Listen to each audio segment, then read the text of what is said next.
Happy New Year. 2020 is here. It's fantastic. The statute of limitations has not run out yet on Happy New Year, has it? When is that? February 1st? I don't know. But Happy New Year to Deshaun Watson, okay? And the Houston Texans. Hey, whatever happens today, that play he made last week when he avoided those two, unbelievable. So, yeah, that deserves another hand. It does. I'm sorry. It's incredible. It's a phenomenal play. Good gracious. Anyway, a couple years ago, Chrissy and I were at a wedding in a different city, and we were just hanging out at the reception, started meeting people. Then we came up and we met the father of the bride. And so we started a conversation with him, and we're chatting back and forth. And so, we asked him, say, hey, how long have you and your wife been married? And he said, we've been married for 38 years. We go, oh, that's fantastic. That's great. And then he said, it feels like 10 minutes. Oh, that's so sweet. Oh, that's a sweet, right? And then he said, underwater.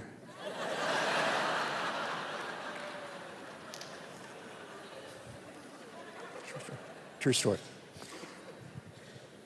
So I don't know what 2019 was like for you. Maybe it felt like 10 minutes underwater, right? You're just trying to catch your breath, trying to survive maybe this beatdown. You're just trying to get to the surface, right? Maybe that's what 2019 felt like for you. Well, 2020 is going to be different, okay? It is. And today I want to talk to you about one decision, just one decision that's a simple decision, but a challenging decision. It's not easy, but I guarantee you it's life-giving and life-affirming. Now, that one decision is embedded in the narrative we're going to read today. And so as we're reading the narrative, see if you can kind of see it there. It doesn't just pop out. I'll tell you what the decision is in just a moment, but maybe you can see it as we read this narrative. And it's in the book of Matthew. So if you did bring a Bible with you, Matthew is the very first book of the New Testament. If not, the passage I'm going to read, the narrative will be on the screen right there in front of you. Matthew chapter 9. I love this story. There's so much here, but it's so simple, but it's just, I love it, Here we go. So Matthew 9, verse 9, it says, Jesus went on from there, and he saw a man named Matthew sitting at the tax collector's booth.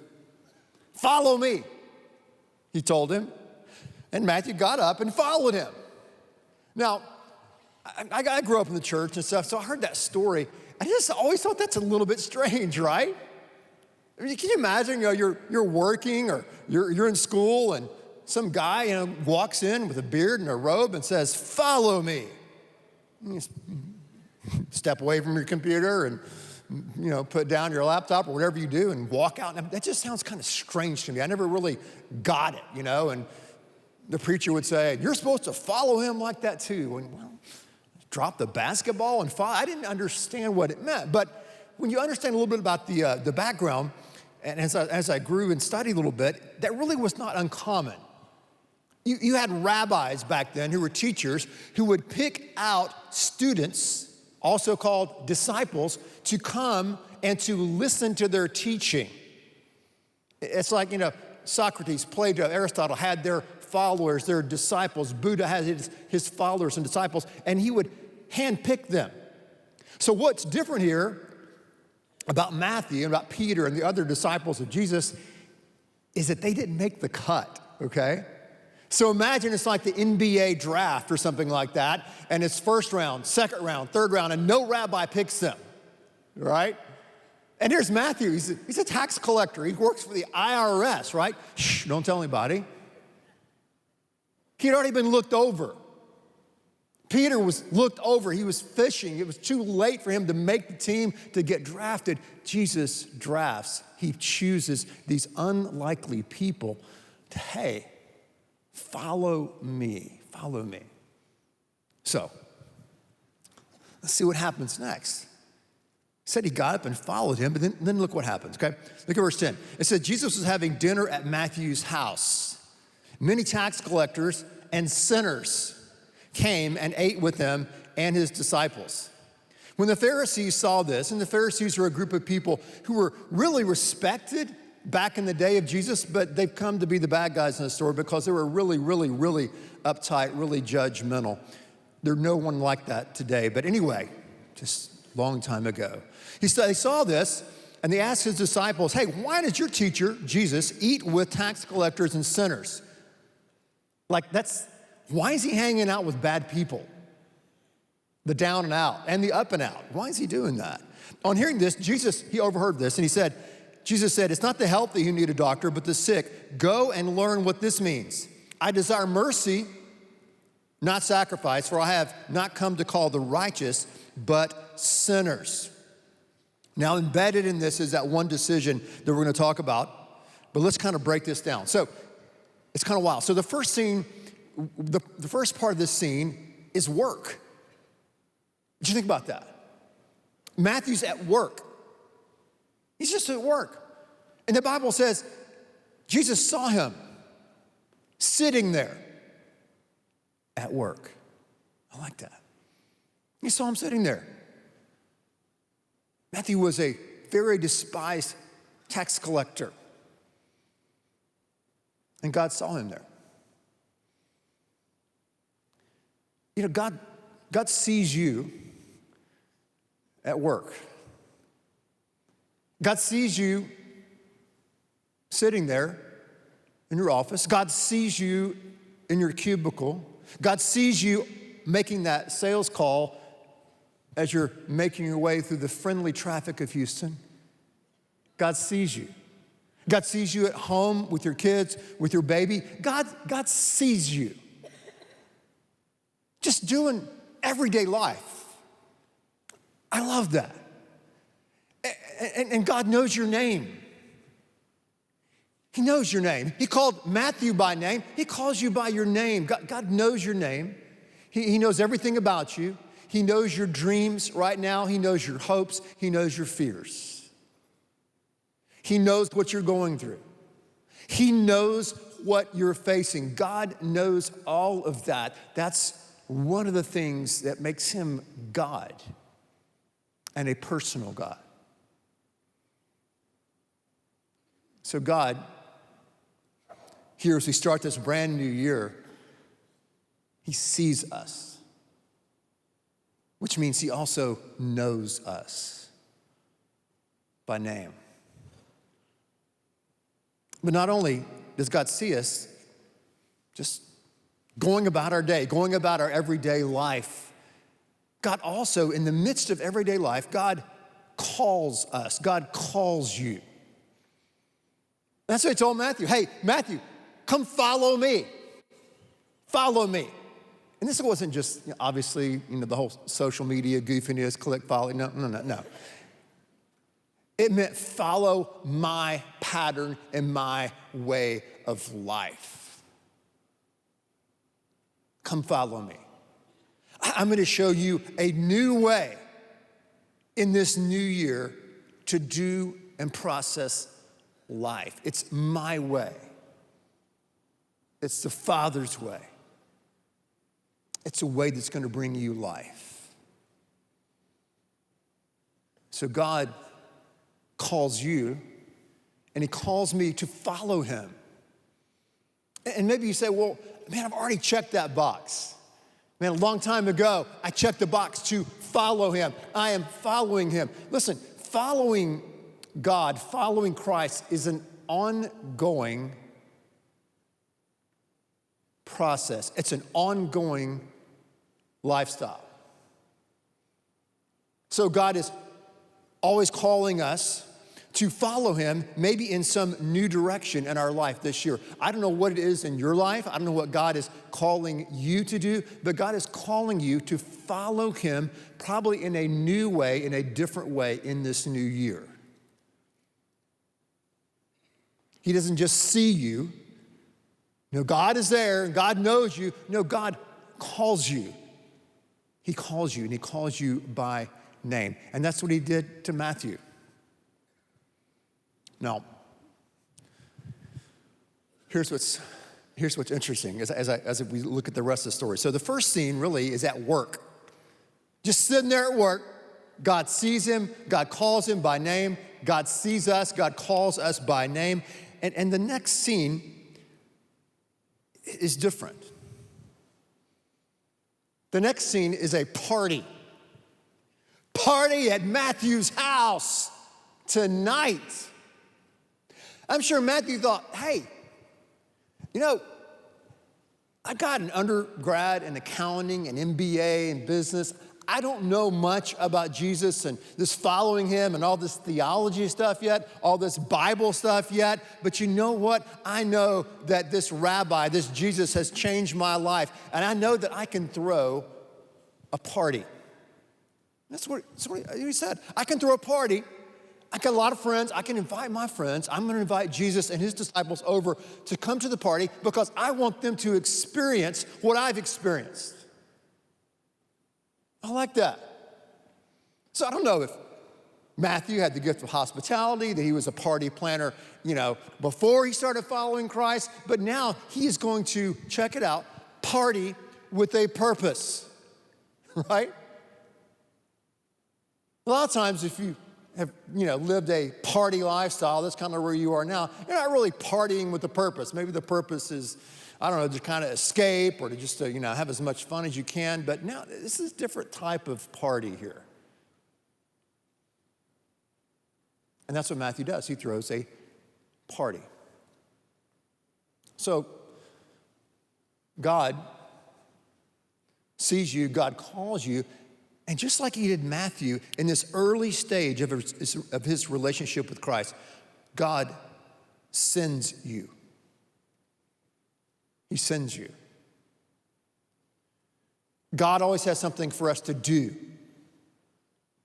And as Kurt talked about last week and talking about compassion and the importance of being moved with compassion, he talked about how compassion is not simply an emotion and a feeling of hurt. It's actually taking action.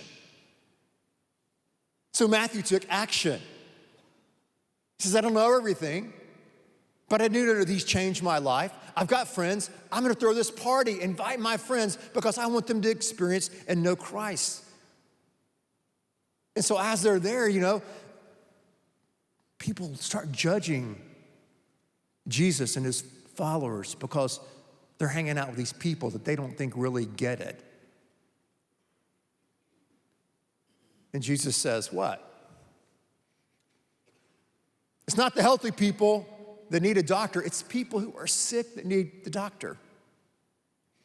And by the way, he was saying it's those who understand that they need healing and help. It's those who understand that they are all sinners and are broken and need God to come into their life and to change them and to send them and to give them a sense of purpose. It's almost like Jesus was saying this. He was saying this. He's saying, the church is going to be a hospital for sinners and not a country club for saints. That's what he said. We come to God. We come to Christ. We hear his call. We follow him.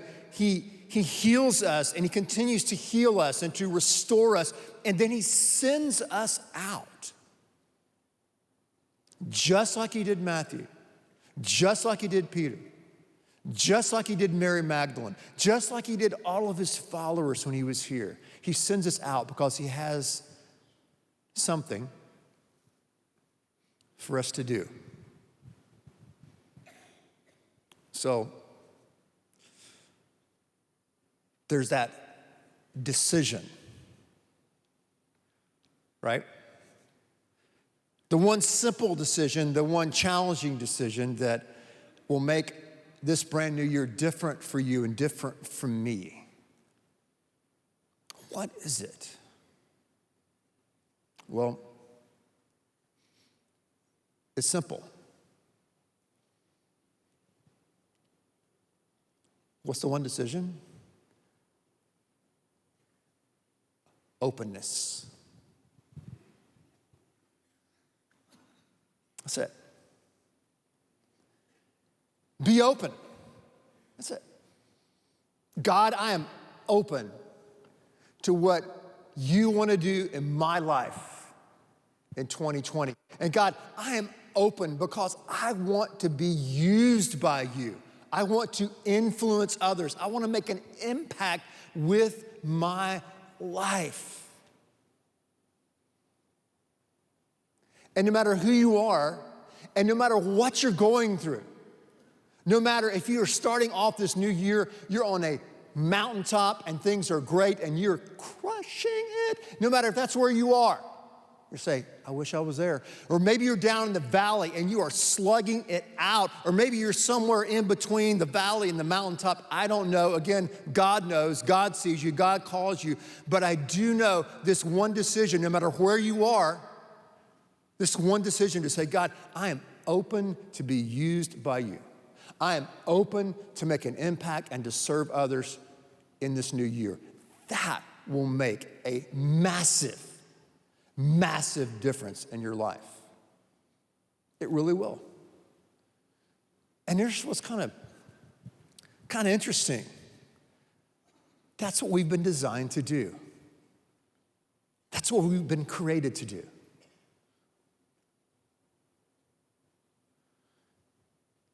That's the way that Jesus showed us, isn't it, right?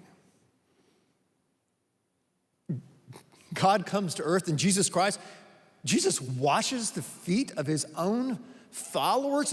He washes their feet. He takes up a towel. He serves them. He lays down his life for them. He sacrifices for them. Yeah. That's it. What am I to do with my life? God, help me to love you and to love others and to impact others around me. I can do that when I'm on the mountaintop. I can do that when I'm in the valley. I can do that when I'm in between. But that's what God desires that we do. But we have to make that one decision to say, God, here I am. I'm open. I want to make an impact. I want to influence others this brand new year, 2020. Now,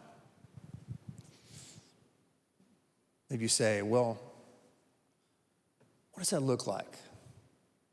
What does that look like? Well, I want to show you a story, quick video of a guy who's been a member of our church for quite a while.